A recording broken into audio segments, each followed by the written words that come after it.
anything can happen. Sometimes it works, and sometimes we're really just kind of literally just flying it, just to try and see what works best. All right. Now you can play the nyatiti, orutu, piano, guitar.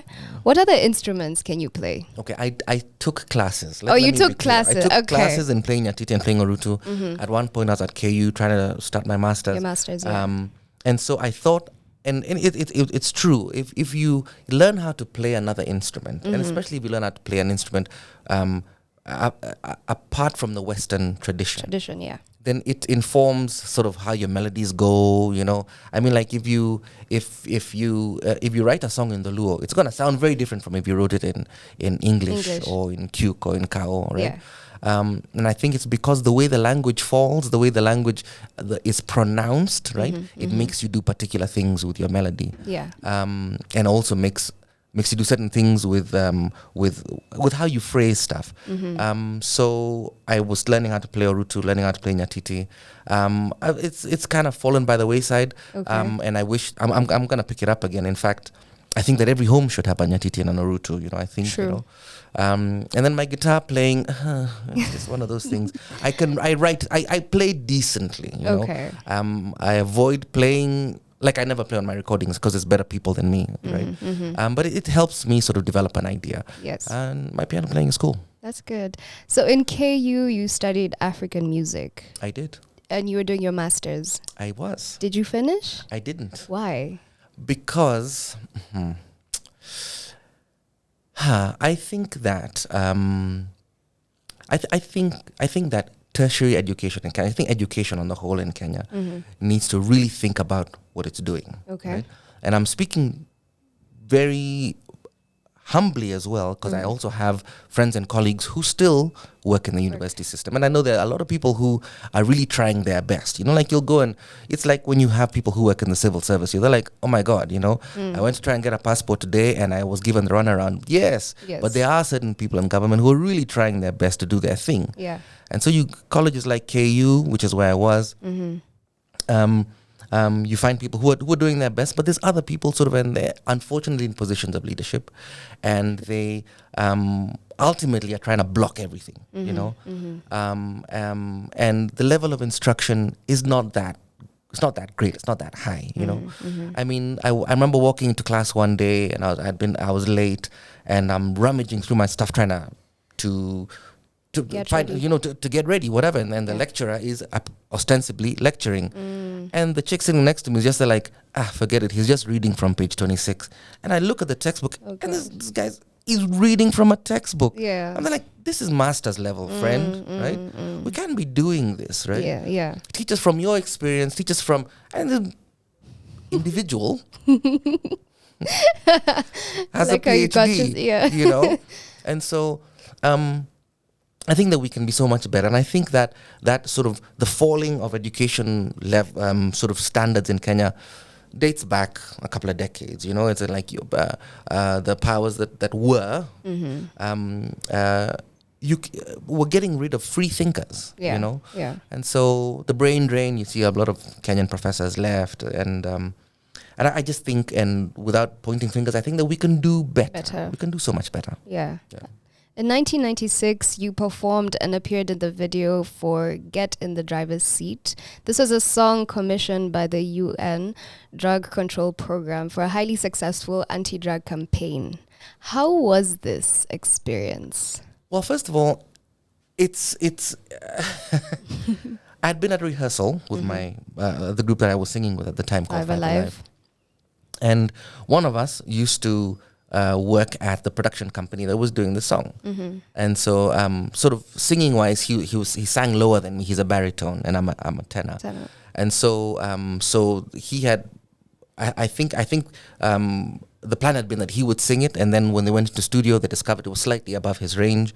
And so it was just like that. I was happened to be sitting in my house, and the landline, which is, I don't know whether you know what that is. It's a phone. I do. Right? That is connected to the wall. Yes. Right?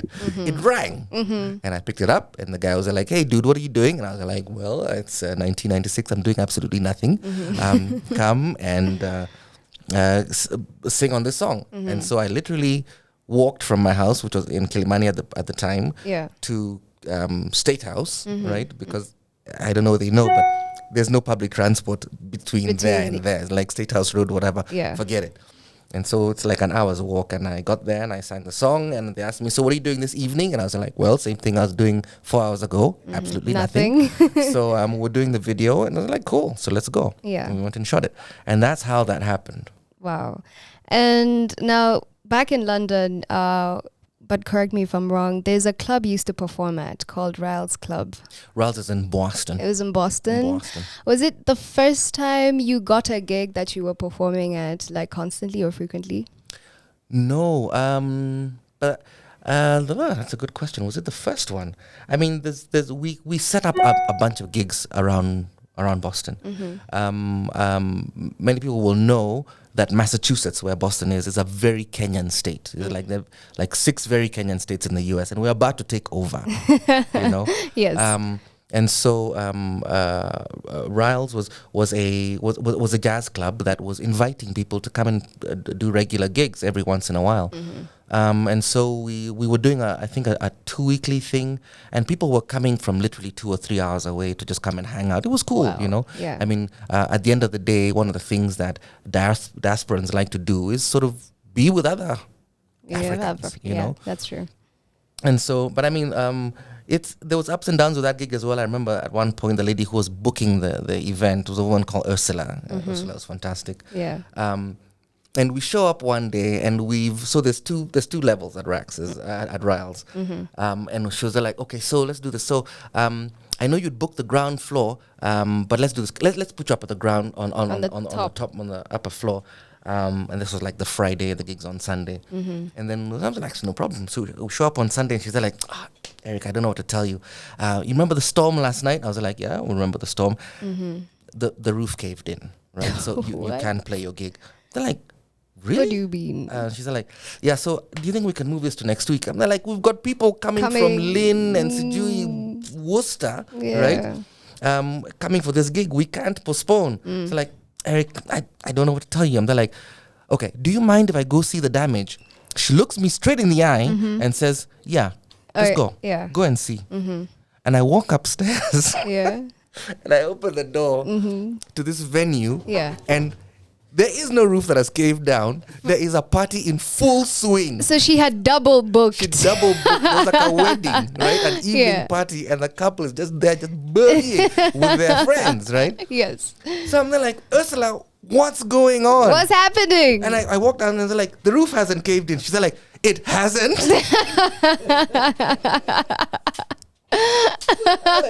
Ursula, you're too much. You're a superstar. So what do you do? And so I was like, we've got people coming from far away. So I went up to the couple because I'm this guy, right?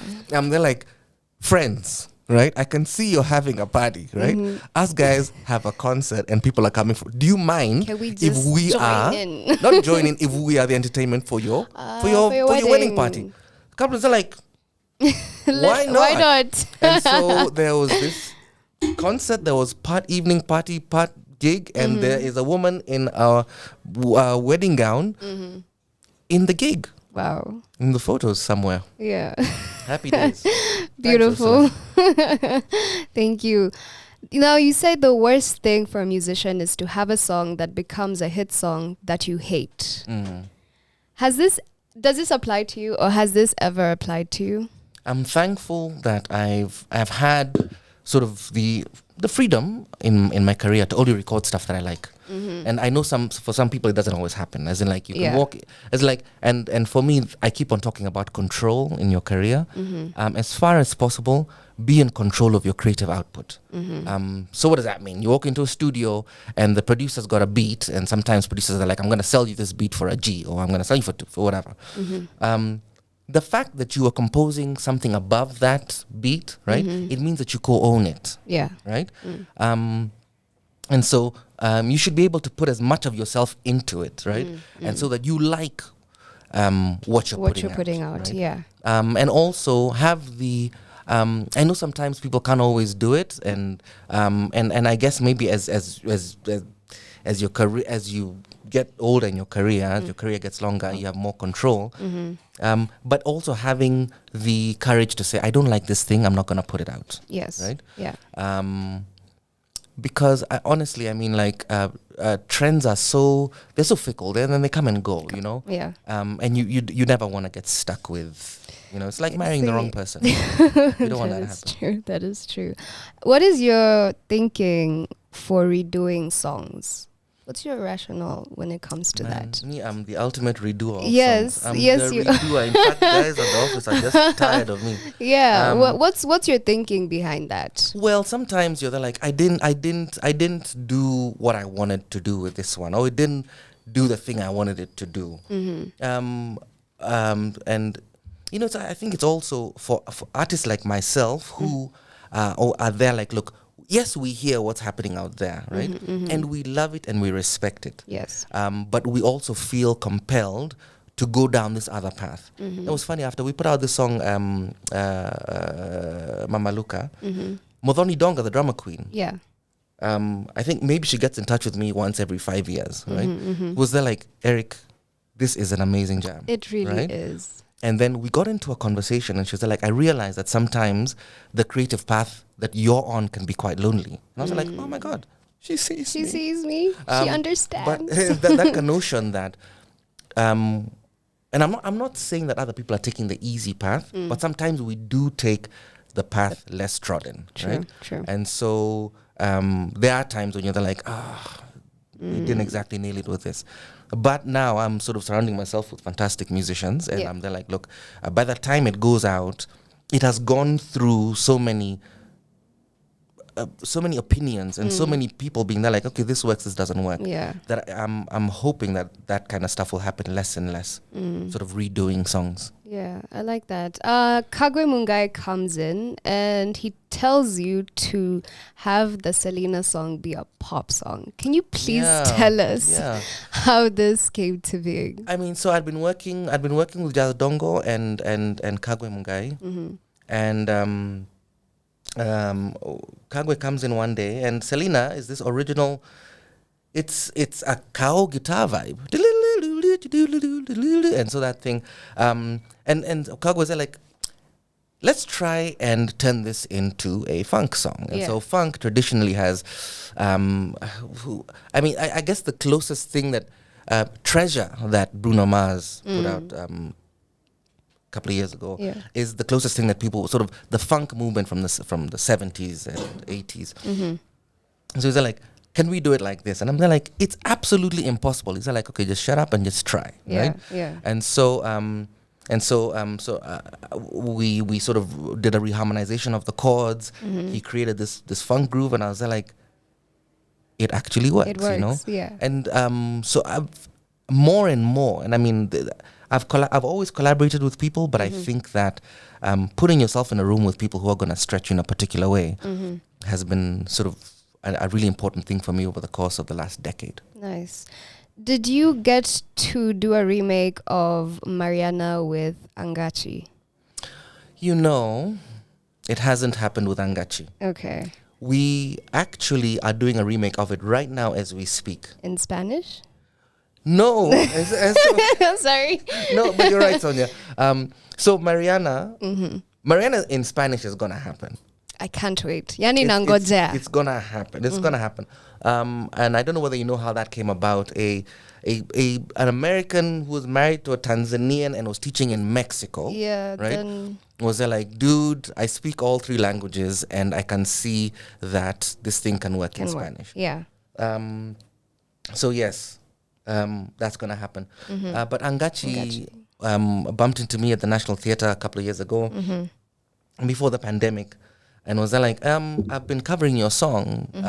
Can we do it? Yeah. And then I started re-recording it during the pandemic when there was nothing to do except sit in your room and write music. Writing music, yeah. And so we tried for him to come, but during the pandemic it just wasn't possible because he was down at the coast. Okay. And if you remember, back in the 1920s, the coast and the Nairobi, you couldn't travel out of them during the pandemic. The places were locked, remember? Yeah, locked. I do remember. But now he's back in town, and we're actually recording it right now. Maybe, and I mean, I just saw him at the Tusker Nexters. Oh, wow. And he qualified for the finals. And I don't know, possible. Yeah? Yeah. I can't wait. How was it working with Christian Koffman? Christian Koffman is a wonderful guy. Just to bring your listeners up to speed, he was my roommate. And so in America, when you say roommate, it means housemate. Housemate, yeah. So bedmate means roommate. And it just keeps on going. Yeah. So Christian and I ended up sharing this apartment, and with another. So Christian is Swiss, and our third roommate was also Swiss for some reason. Ended up in an apartment with them. And so you show up at college, and you're trying to make friends, you're trying to whatever, and then suddenly you discover that your roommate is a great producer. You know, it's like if you suddenly you're match sharing made a in mathri with heaven. Bogwa, and you're like, you start talking music, and it's like, I'm a producer too, you know. And you're like, geez, you know. So that's how that happened, and we worked together on my first two records, Sawa Sawa and 2020. Yeah. And it was wonderful while it lasted, and now we've gone separate ways as sort of artistic relationships do. And he's happily living in Zurich somewhere, and God bless him. Nice. God bless him. Here you are touring. How was it for you? Has it been... Tell me about the challenges, actually, that comes with touring. Well, okay, so for example, I did a lot of tours in Switzerland. Yeah. And I wouldn't say they're challenges so much as in wonderful learning experiences, because we were living in a town and would always come back to that town no matter how far we went. And so we would usually go like maybe a maximum of a 3 hours drive. And so you begin to learn how to pace yourself on stage, because oftentimes I would play a gig, and by the end of the gig I can't even speak because I've really driven myself, or I've driven myself wrong. Yeah. But you learn how to... they're like, okay, so this gig ends at 1 a.m. We're going to drive back. It's going to be 3 or 4 by the time we get there. And then we're going to set off again at 4 p.m. How do I pace myself so that, you know? Yeah.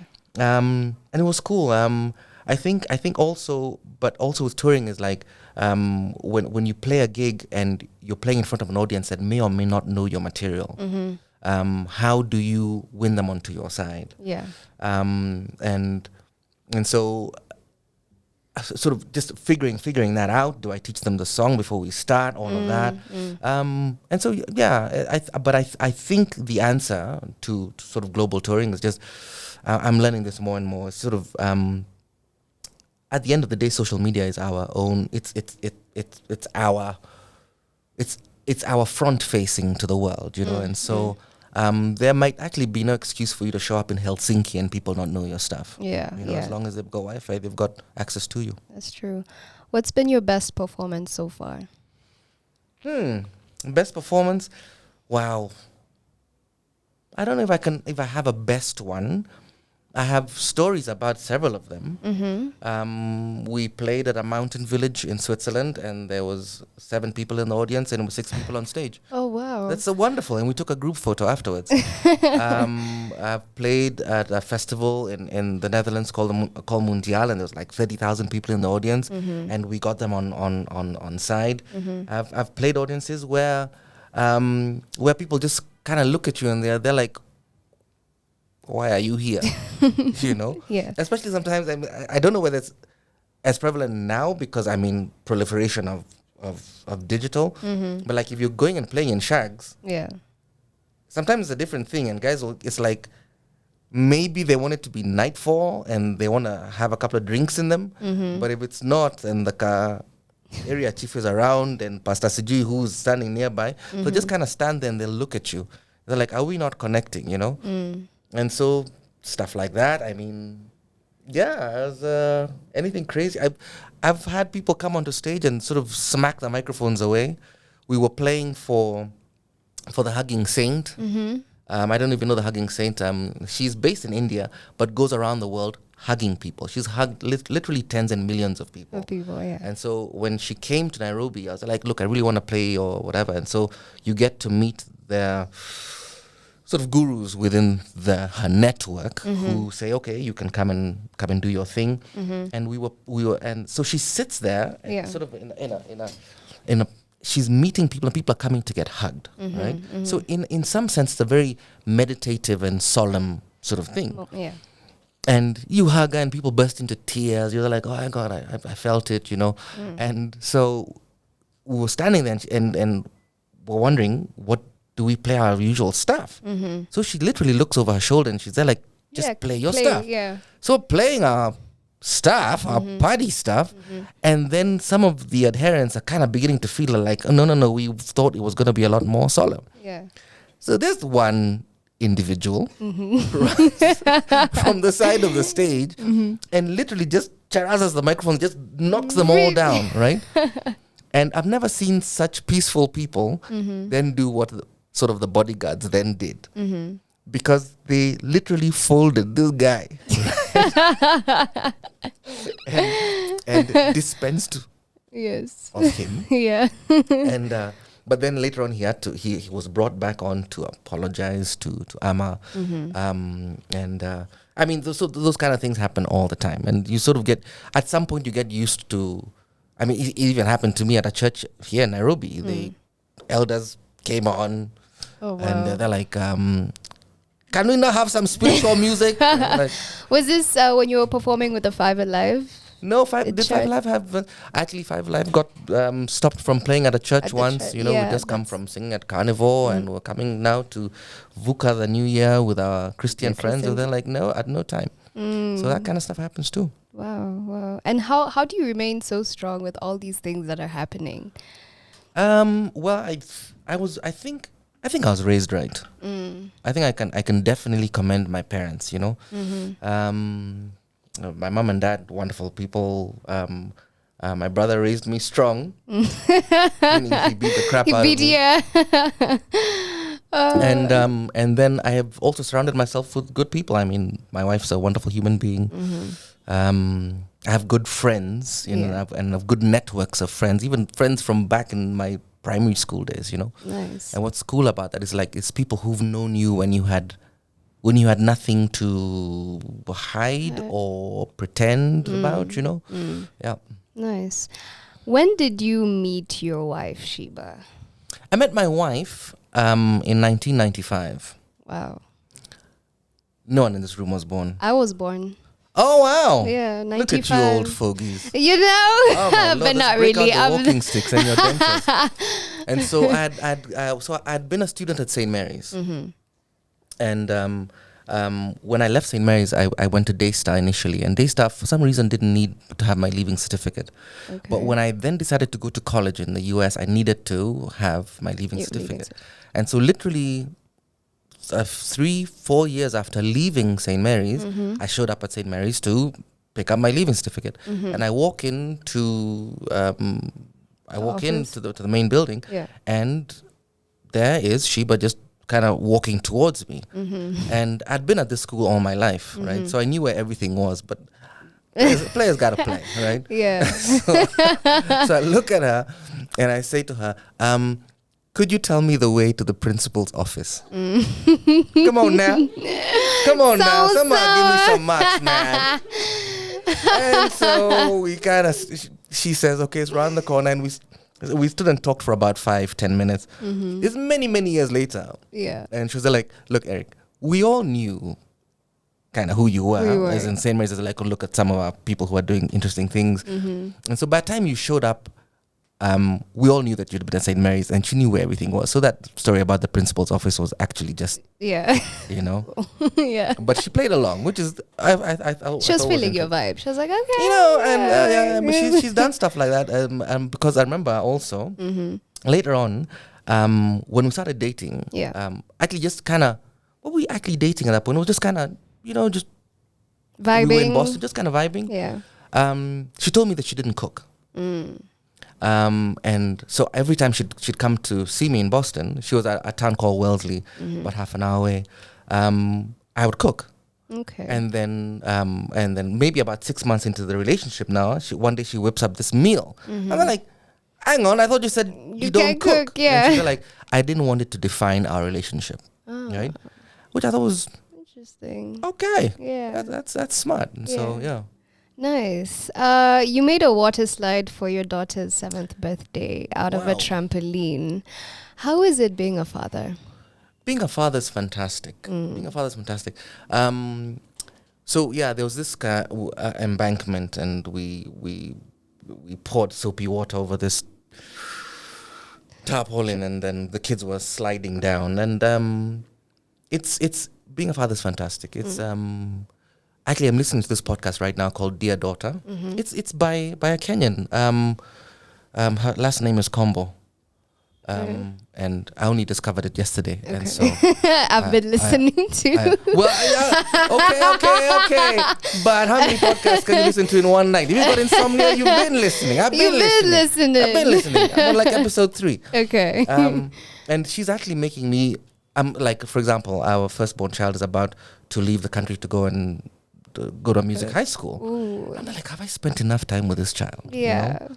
And so there's always that, you parent, and you try and be, you try and also parent by example. And so like, we're always cooking, we're always, we never claim the high ground on stuff, we, like the other day we had this monstrous argument about phones. Ooh. And so, and I mean, so you let your kids have their say, we don't beat our children, and we instill discipline, and so you can deny certain things, Yeah, but I mean, like, and so the parenting thing, it's been a wonderful journey, and I'm always asking myself, have I been enough of the parent that I need to be? Yeah. But it's not over. I mean, yeah, they're still kids. That's beautiful. Tell us about the cultural space, the elephant that you had, and I don't know, I'd want us to also be able to talk about how we can be able to have something similar in this day and age, because I feel like it's very important. Cultural spaces are important, as in like, they define who we are. And my wife, she started this film festival, and she said she cannot live in a city where there's no film festival. It's like she's made that like her personal mantra. Like, it's a capital city, and it's like one of the top 5. If you're gonna name 5 capital cities in Nairobi, in Africa, Nairobi is gonna be there, right? And so we need a film festival. So even I used to say to my neighbors every once in a while when we would get into a thing about noise. I was like, you guys, first of all, you can come anytime you want, right? And we'll also be careful about how much noise we're making. Yeah. But also, you should also consider it as in we're creating a cultural space where people can come and be a particular way, right? And it makes us who we are. Like, for example, I mean, like, it can't be that all we do is eat nyama choma and watch Premiership. It can't be that, know. There's got to be someone who's telling our stories, or who's the receptacle of our stories, creating new ones. It's about our fashion. It's about what we eat. It's everything. And so, and people sort of put down culture, and they're like, it's not as important, In fact, I've heard politicians say, let's do away with culture. It's just about the sciences. And I'm like, you're crazy. Yeah. You're absolutely crazy. As in, like, one of the things I'm talking about with Shiba right now is about even the things that we design. There's got to be a philosophy behind them. The things that we make, know. Yeah. So why a film festival? Why music that sounds like this? And I think that the more expressive we are culturally, the better humans we are, and the better country we are. Yeah. The less violent we are, the less unaccepting of other people's opinions and ways of life, etc. I mean, like, one of the things that I'm always saying to people is like men, if you have a head that can grow hair, yes, grow some damn hair. I don't know what it is about if you're bald, that's fine. Okay, that's fine. That's okay. That's what Allah and Jesus said for you, Nisao. Yeah. Right? Yeah. But then, this thing about men cutting their hair down to the grooves, right? I don't get it. It's so Ati, the missionaries are still here. We're still in primary school nonsense, right? Yeah. Grow your bloody crown, man. You should. You know? Yeah. Grow your individual. That's my so yeah. And I think it'll influence the way we are, you know, just be proud. Nice. How is it getting to work with the young producers such as Rashab, Nada, Ian, Muigai, Mbugwa? How is it? It's fantastic. So these guys bring you into a new world, right? And it's challenging as well because they challenge your preconceptions. They challenge the things you've been comfortable with, you know. And I mean, they've been listening to a lot of music. Like if you take Bogwa for instance, Bogwa listens like broadly, you know, and so you feel compelled like when you're working with him to bring your A game. Yeah. You know, Rushab is an EDM guy, right? And so he's also a huge film buff and a huge fashion buff, right? And so he'll bring all these different, he'll make all these different connections, you know. And you're there like, okay, so one of the things that you can't sort of start pulling rank in the room and being there like, well, you know, I've been doing this for the last 70 years, sort of thing, you know. Yeah. It's got to be what can I learn from you? But also I feel like there's a lot of respect in the room. Yeah. You know? No one lets an idea through because I said it, right? In fact, it doesn't happen. It doesn't happen. Yeah. And they'll challenge, they'll push back, you know. And I feel the same way. I can challenge and push back, and it's very clear that just because we can have different opinions about a thing doesn't mean that we don't like each other, love each other, that we're not going to work together. I think we're quite sort of secure in our creative relationship. Yeah, I like that. Tell us about the musical theatre. Now you've done Luanda, Man of Stone, More Fire, and Tinga Tinga Tales, a collaboration with Claudia Lloyd and your wife. How did you come into theatre, and please tell us how that story was. Well, I came into theatre through St. Mary's, through school, you know. My school did musicals every year, and I was in every single musical except the ones that I was telling you at that time when it's not cool to sing. Yes. From about 14 to about 16, or maybe, you know. Yeah. And so I was in every musical that St. Mary's did. So musical theatre ultimately is theatre, but it tells the story through and with the aid of music and lyric. And so as opposed to let's say there's also now plays with music, right? So we have a scene where we're acting a scene. Eric walks in the room, Sonia asks a question about I ask, why is this bell here? And you're like, oh, sometimes we've got great parties, right?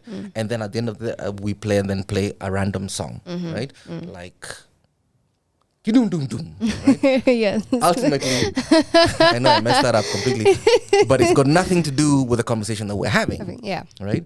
But musical theatre is, I walk in the room, right? And I ask you in song, why is this bell here?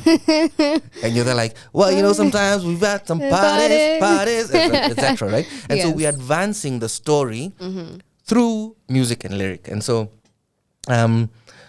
about 5-6 years ago, we started a thing called the Nairobi Musical Theatre Initiative.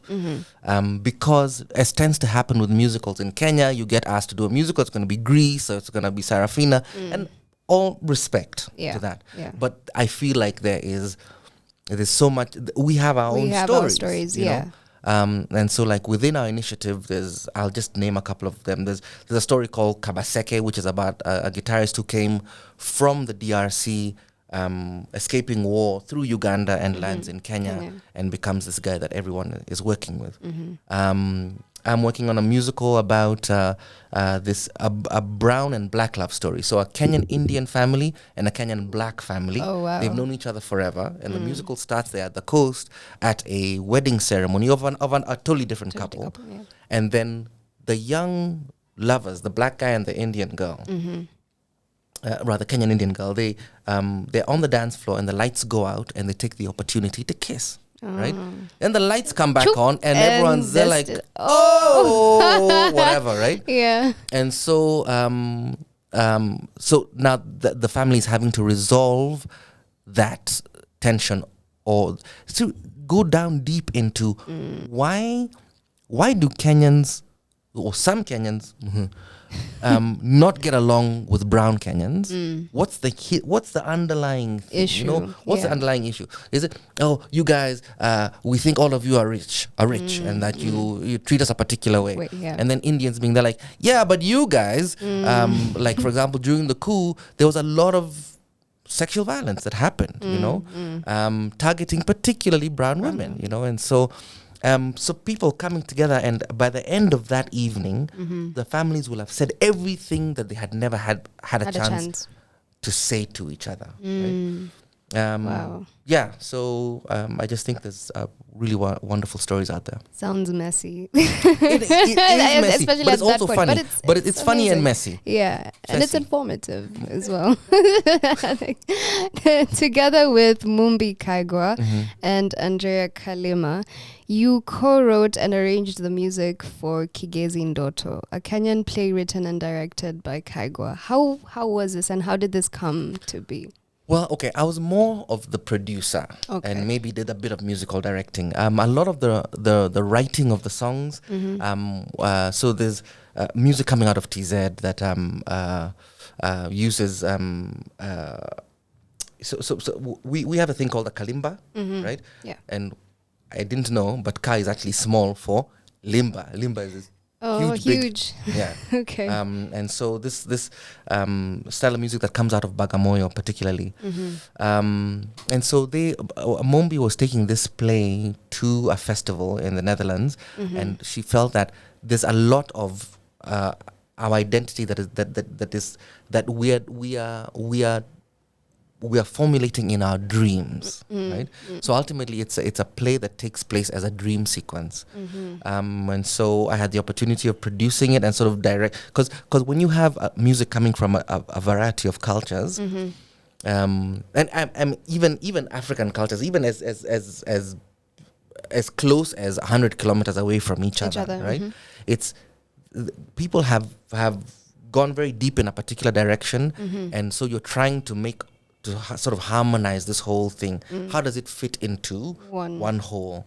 In fact, Bogo and I, and also Benjamin Kabaseke, just got back from Kakuma, the refugee camp up in the north, and there's like 14 different nationalities in Kakuma, and we had gone to be part of this thing called Kakuma Sounds, right?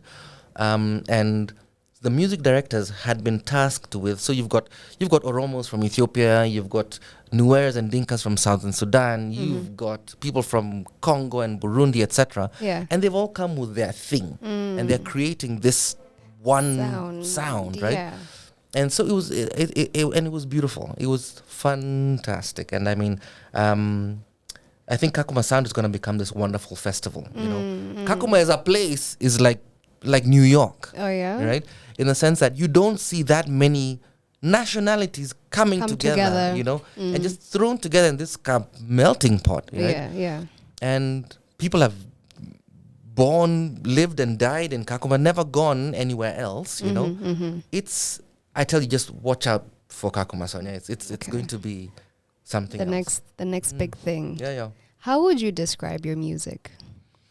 I would describe it as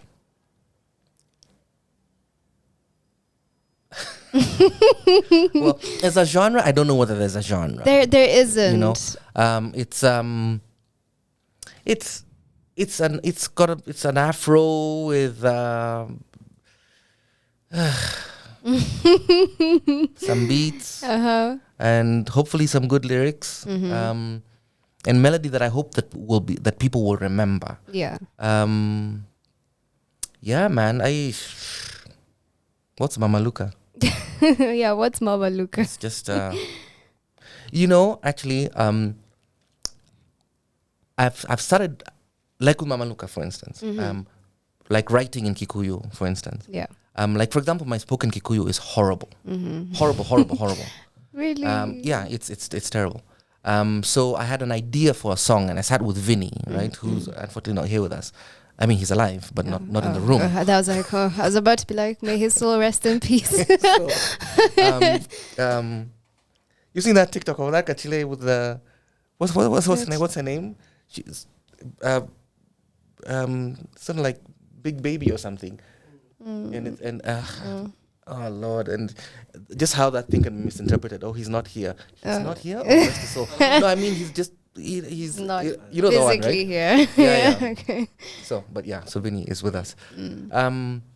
And so I think, like, of late, over the course of the last 5 years, I'm gonna say I've been channeling my grandma, right? Okay.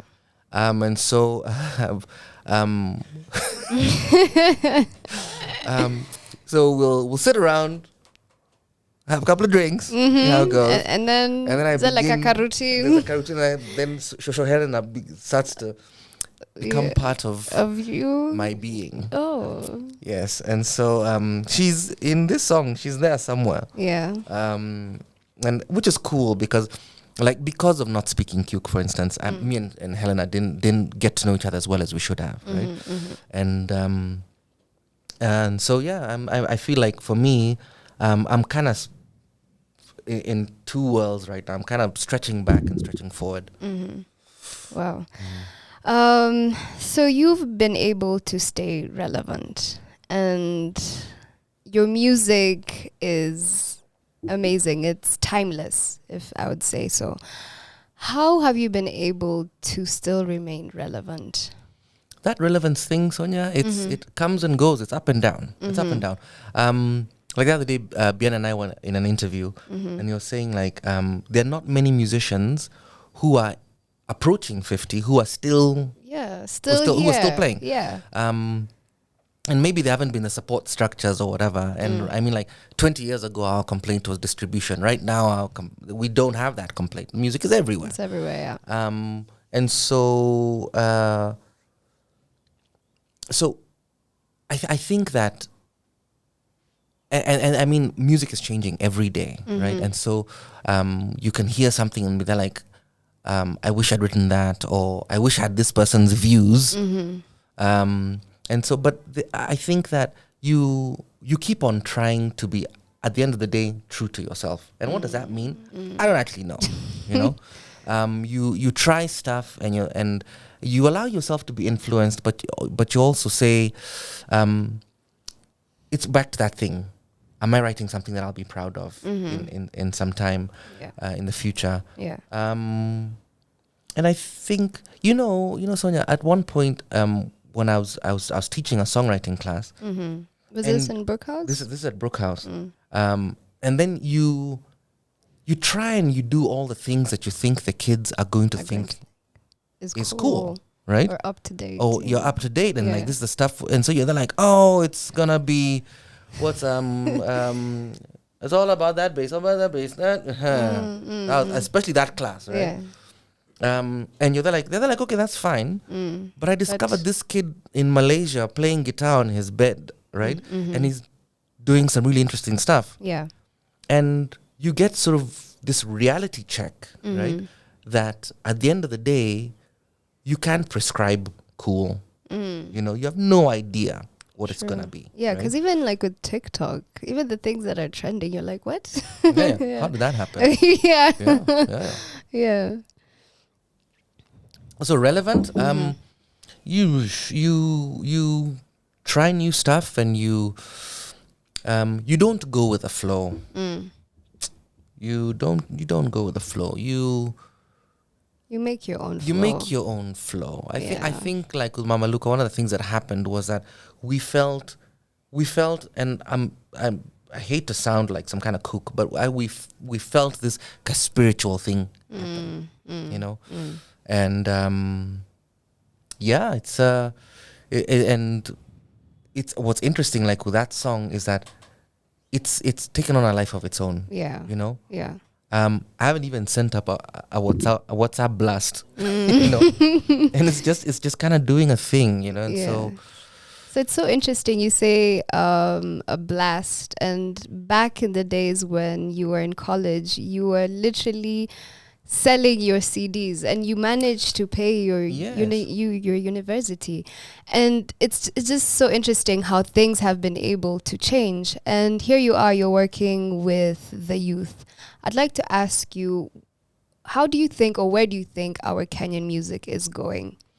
Our Kenyan music is going forward every single minute, every single day. And sort of, once again, the conversation is always, oh, what's the Kenyan sound? What's the Kenyan sound? The Kenyan sound is diversity, right? We're just those people, right? Yeah. And I mean, I am doing a particular thing that will be as different as from what sailors are doing, right? But it's all this Kenyan thing, music, right? Yeah. And I really, really, really like sort of what's happening with Gengetone, right?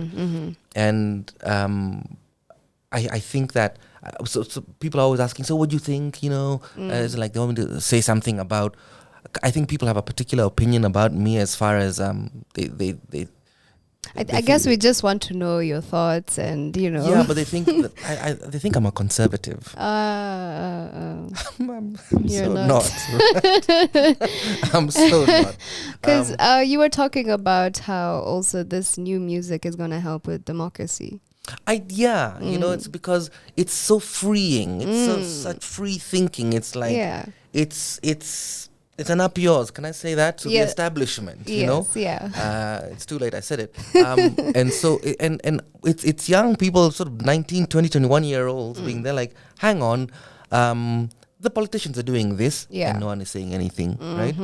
The church is doing this, and no one is saying anything, right? Yeah. And so why should we toe that particular line? And I have a lot of respect for that, especially as someone who grew up in the Moi days, right? Yeah. And so it's like, whoa, seeing that freedom, you know, it's gonna change everything about who we are. It's gonna take out all of this repression, you know. Yeah. I do think that people still need to be responsible as far as you can be violent in your, and you can be misogynistic. Yeah, you know, that's true. And expect clapback if you are. Right? So it's even allowing audiences. I think even audiences are much more democratic now as well. They're like, oh, we hate that, you know, and we're gonna say something about it. You know. Yeah. I think that what would be wonderful is if like people showing up at church, pastor preachers, and they're like, excuse me, I have a question, you know, that kind of thing, as in like, and maybe even at concerts, being like, that's song number 5. No, don't do that again. Yeah. So I think Kenyan music is what I think, first of all, is that people should be given an opportunity, more and more opportunity, right? This thing about clamping down on people and saying you can't do this, you can't. First of all, you've given these kids absolutely nothing. You've given them nothing. Yeah. So how do you then come in and say, oh, you can't do this because this lyric is, excuse me, right? I got myself here by my own blood, sweat, and tears. Yeah. You don't get to tell me what to do or what to say. Yeah. And I think that we can continue to be much more. Even audiences with feedback, and they're like can tell us what they feel, what they think, and like, yeah, we are developing this thing, man, and we're gonna get there. We're gonna get there. So here you are. You're in, how would I say this? The voice for the voiceless, because you come in and you speak a lot of truth, especially with what has been happening in our country. Was there pressure? And was there pressure? I definitely have not felt as much pressure as people like Bonnie, right? I mean, Bonnie has taken things on head on and named people named and shamed. You know? But I mean, a song like Yakitu Kidogo was banned on KBC. Right? And it wasn't an official ban so much as like the MD writing to someone, actually showed me the letter, being like it was called a circular. It had gone around the office telling people, don't play this song. Right? Yeah. But it hasn't gotten worse than that, as in like, I would love to up my street cred by then, like, oh man, those niggas came for me, man, you know what I'm saying? No, it hasn't been like that. Yeah. I think at some point, especially like with when Inchi was doing what he was doing, I was a student in America, and so I didn't actually get to see some of the effect that it had here. I got to hear about it. And of course, we're talking days that predated Facebook or whatever, or Insta or TikTok, and so you'd only stuff would be relayed to you by email. Remember that thing, email? Yeah, I have not had that kind of violence addressed at me. But what has happened is so like, for example, I took a stand against people voting for, at the time, Uhuru and Ruto, who were wanted by the ICC at that time. Yeah. And I was just like, look, I'm not saying they're guilty. I'm just saying let them clear their names before you put these people in power. Yeah. So that people didn't exactly listen, and which is fine. I mean, just a guy with a newspaper article at the time.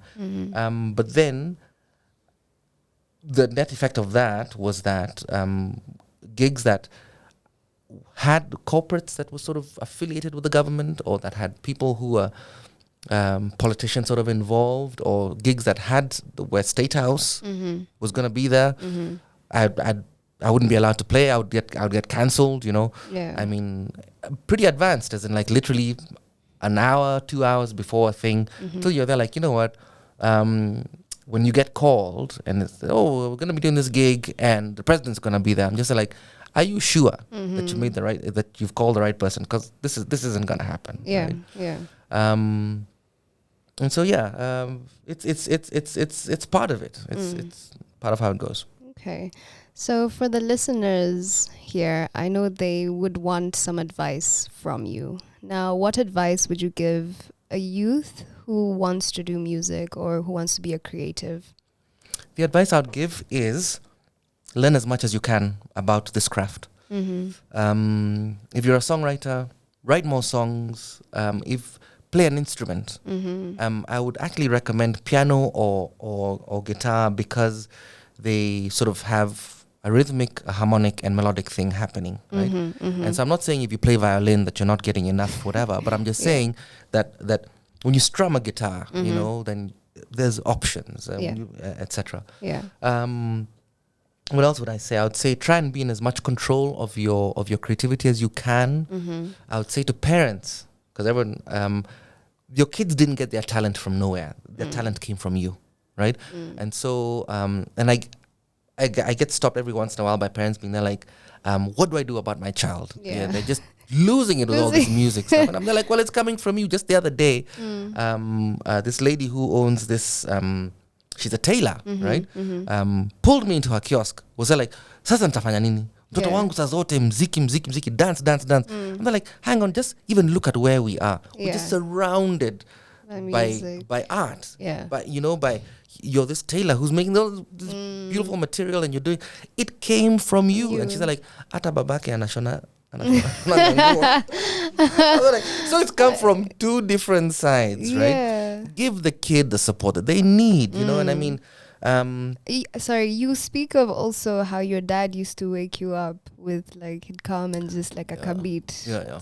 Beautiful. Yeah. Beautiful. And so my children are now benefiting from sort of my take on that whole thing. And so, my dad used to come, stand at the door and drum his fingers or whatever.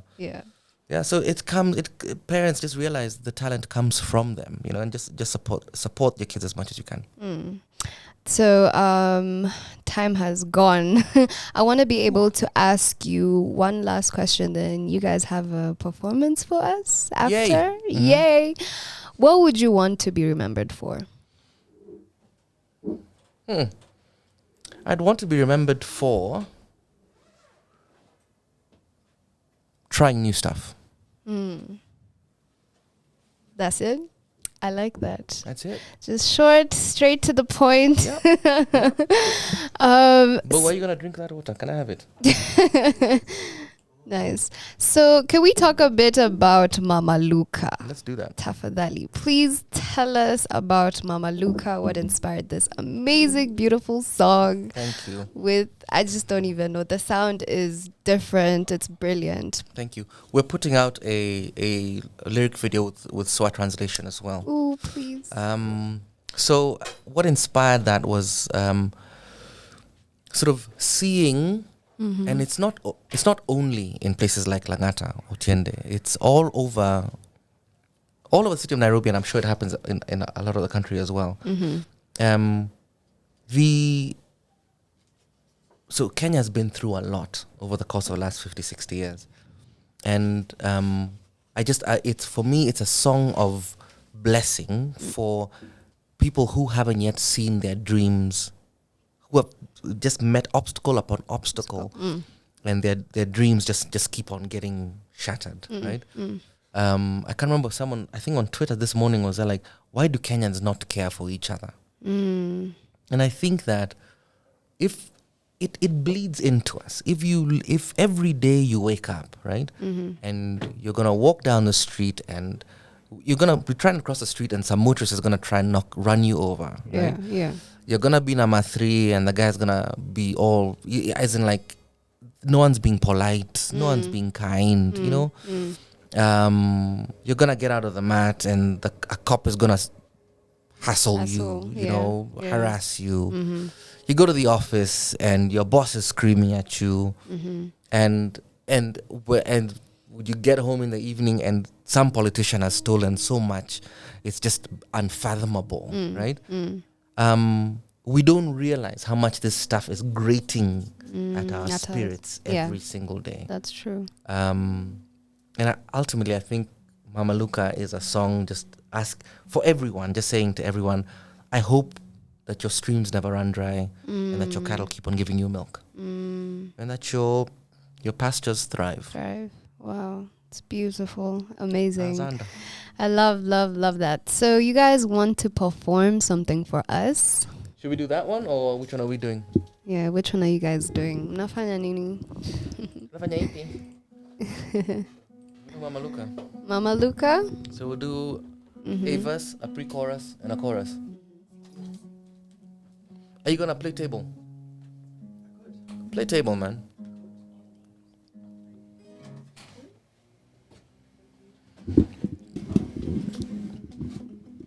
Do we need a mic for you specifically? Specifically more. There is this one here. Yeah, but Bogo's drumming on the table will come through the mics. Yeah, it will. Yeah, we can get that. Yeah, it's good. Hello, Patrice. I hadn't seen you come in. Hello? Now, we need to call Okeo and tell him that we're running late. Okeo's waiting for us in lobby. Oops, sorry. No worries.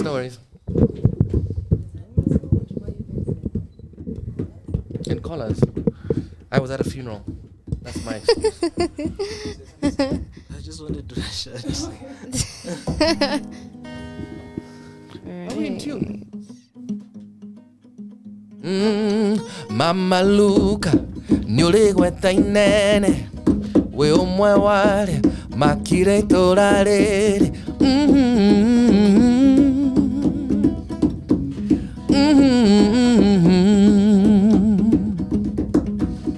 Mokehanda, mahoa mehakaine, mukerutorora, huko marimaine.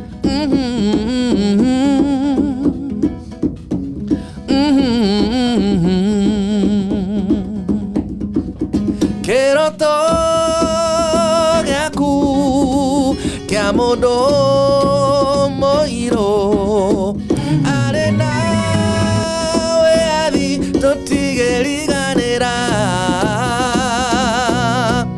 matuko maige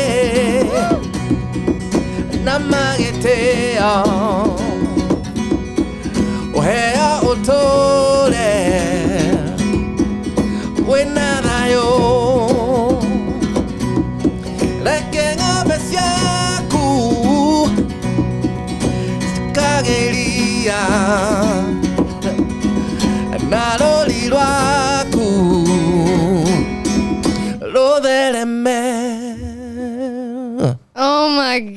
I can't believe I just got a performance in the studio by Eric. Nice. I love it. Thank you so much, guys, for coming. This was beautiful.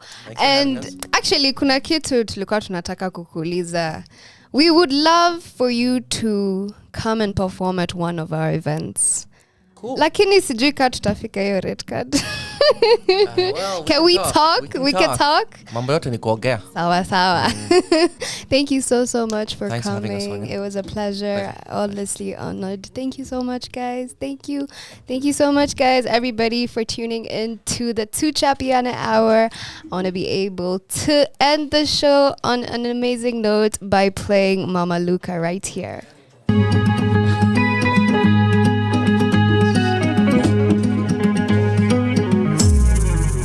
Mama Lu. He's waiting for the car. 151.